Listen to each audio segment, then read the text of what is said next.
God Almighty will save the Philippines. To God be the glory, para sa Diyos at Pilipinas nating mahal, by Pastor Apollos.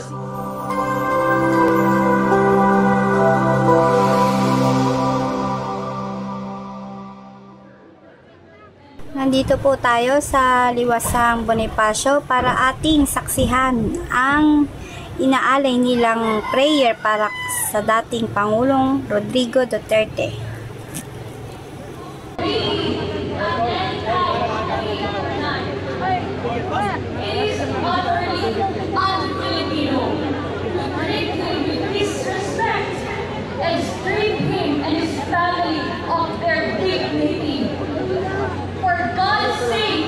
He was the former president, and his daughter, the current vice president, is also being treated poorly. Unlawfulness and 8 million daw ang magsisipuntahan dito sa rally na ito sa Liwasang Bonifacio. 8 million ba sa palagay nyo ang nanditong lahat na tao? At lahat ba na nandito ay talagang supporter ni dating Pangulong Rodrigo Duterte? Love and compassion to reign in our beautiful land once more, a land where law-abiding and God-fearing citizens feel safe and protected by the authorities we elected in the office. We must pray for unity among our divided people and work to eradicate hate, jealousy, greed for money, and greed for power, the roots of all evil. May the fear and love of... Hinahandugan nyo ng dasal si dating Pangulong Rodrigo Duterte. Samantalang hindi nga siya naniniwala na may Diyos, tinawag niya pang stupid. Sa tingin nyo, tama ba yun? Who is this stupid? Stupid na talaga itong putang akong ganun. Mga kababayan, may isa pa pong mensahe ang ating pinakamamahal na pastor. Ito po, Tagalog version naman po. Sabi ko nga po, napakalapit po at matalik na kaibigan ni Pastor. Kaya po parang sabi nga niya, parang namatayan ang feeling niya. Parang may vacuum. Kaya tayo po lahat, we feel the same way, we empathize po. So ito po ang mensahe ni Pastor. And it reads, magandang gabi po sa inyong lahat mga kababayan. Lahat po ng ating pagkakaisa ngayon sa prayer rally dito sa Liwasang Bonifacio ay para sa ating minamahal na bansa at sa ating former President Pangulong Rodrigo Roa Duterte na ngayon ay nasa Hague, Netherlands upang siya ay litisin sa mga sinasabing akusasyon o kasalanang kanyang ginawa. Para sa ating mga nagmamahal kay Pangulong Duterte, ang lahat po ng ginawa ng ating mahal na Pangulo ay para sa kapakanan ng bansang Pilipinas. Oh my God!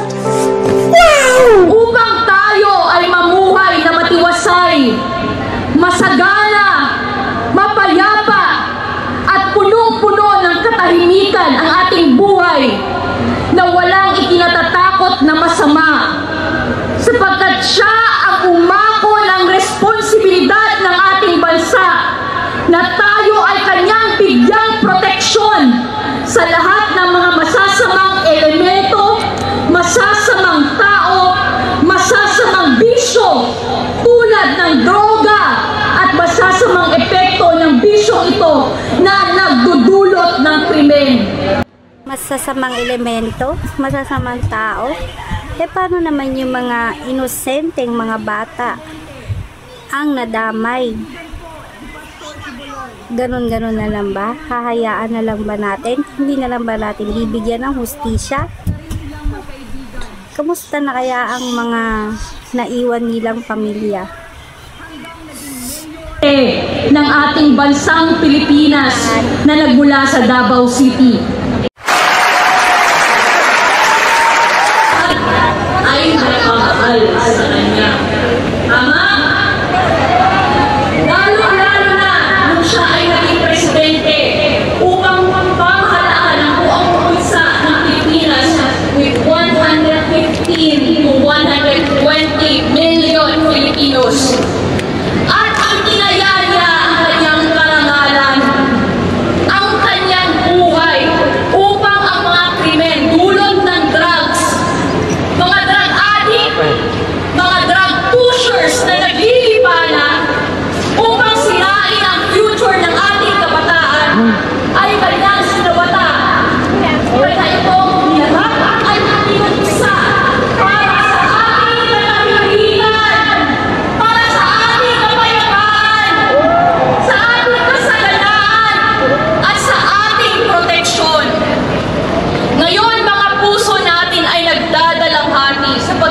Itinraydor po siya ng ating bayan, ng mga namumuno, at ng mga dapat pagkatiwalaan ng mamamayan.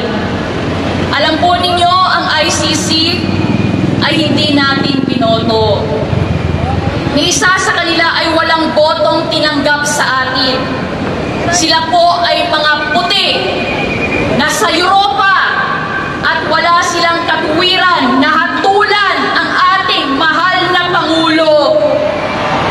At kung bakit siya ay pinilit na dinala doon sa ibang bansa, sa Hague, Netherlands, upang litisin, it's beyond me sapagkat para sa... Oh, si Vice Presidente Sara na nagsabi na hindi na daw babalik si Tatay Digong dito sa atin.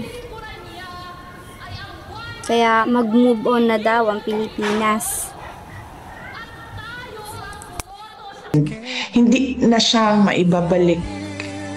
Hindi na mababalik si Pangulong Duterte sa Pilipinas. So what we should do as a country is move on from what happened. No? What will we do as our ways forward as a country and as a people from what happened? Magalit man tayo, walang papupuntahan yung galit natin. Dahil hindi naman yan sila papanagutin ng pamahalaan ni. Nakikita nyo yung mga sagot nila, wala na sa ayos, wala na sa rason, wala na sa common sense, wala na sa batas. Pero walang magagawa laban sa kanila. So we should move forward from what happened, and the country should decide, the people should decide saan ba tayo papunta.